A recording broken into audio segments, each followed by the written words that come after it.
سپاہی آئے اور دیکھا کہ اس نوجوان کی ٹانگ ٹوٹی ہوئی ہے تو انہوں نے اسے جنگ میں نہ لیا اور وہ محفوظ رہا۔ بس اس جنگ میں بہت سے لوگ مارے گئے تھے۔ اب یہ اچھا تھا یا برا؟ وہ کسان اپنی زندگی میں خدا کی مرضی کو اہمیت دیتا ہے۔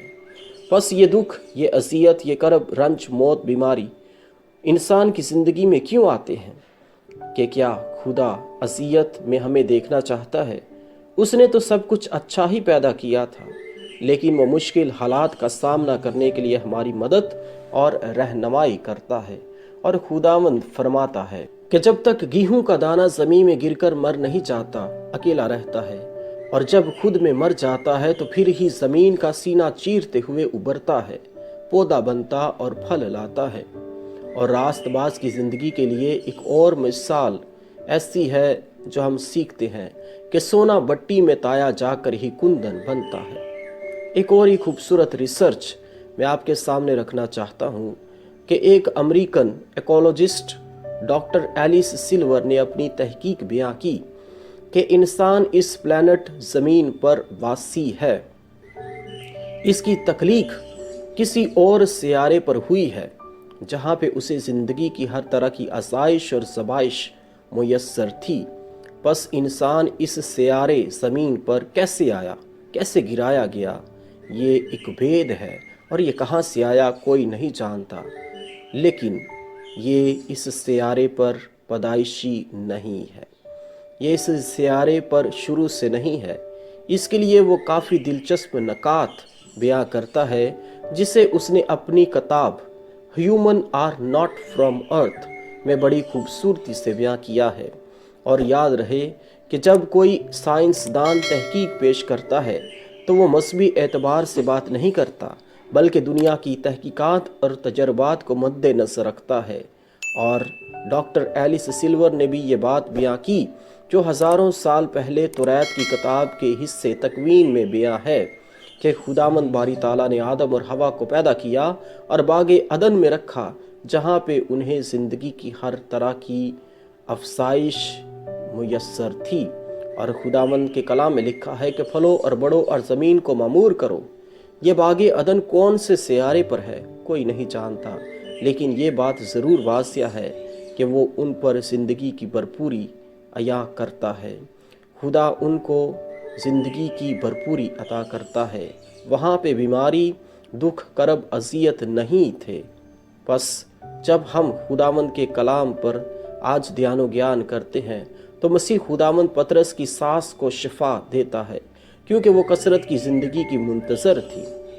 اور یہ کثرت کی زندگی کیا ہے؟ یہ تاحیات ابدی لازوال ہمیشہ قائم رہنے والی زندگی ہے۔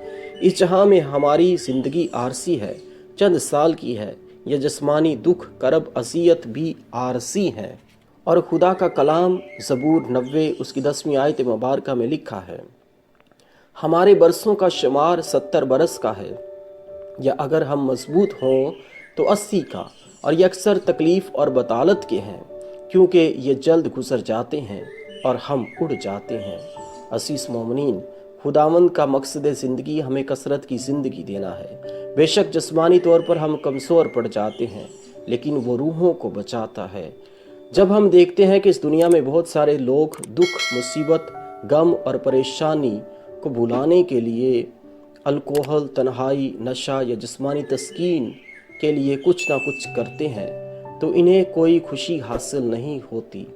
میں آپ کے سامنے ایک لفظ کی وضاحت رکھنا چاہتا ہوں، اور وہ لفظ ہے بدھا۔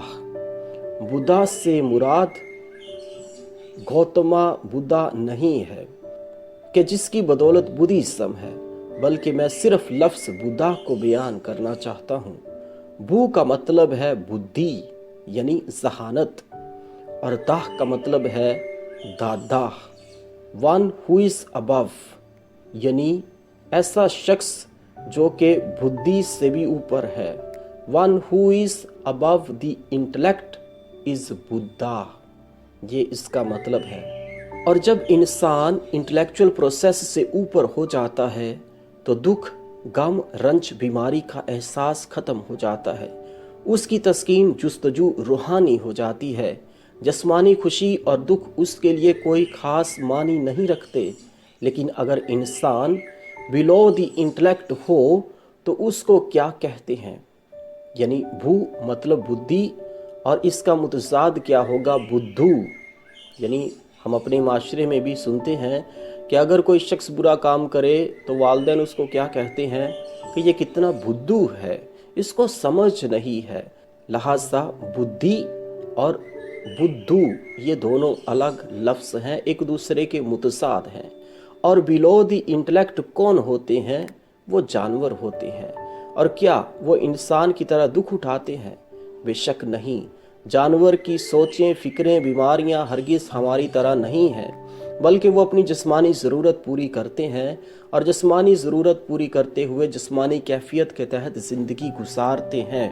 اور جب ہم گوتما بدھا کی بات کرتے ہیں کہ وہ منور ہو گیا، ہی واز انلائٹنڈ، یعنی وہ منور ہو گیا حقیقی نور سے۔ حقیقی نور کون ہے؟ تو خدا کا پاک کلام بیان کرتا ہے یوحنا کی انجیل اس کا پہلا باب اس کی 9ویں آیت مبارکہ کہ حقیقی نور وہ تھا جو ہر انسان کو منور کرتا ہے۔ حقیقی نور کا سرچشمہ کون ہے؟ بے شک خداوند یسوع مسیح۔ اور یوحنا کی انجیل اس کا 8 باب اس کی 12ویں آیت مبارکہ میں خود کہتا ہے کہ دنیا کا نور میں ہوں۔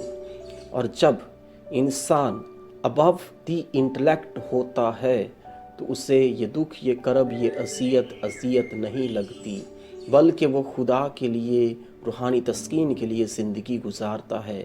اور اسی لیے تو ہم مقدس فرانسس کی زندگی کو بھی دیکھیں کہ وہ کیا کہتا ہے۔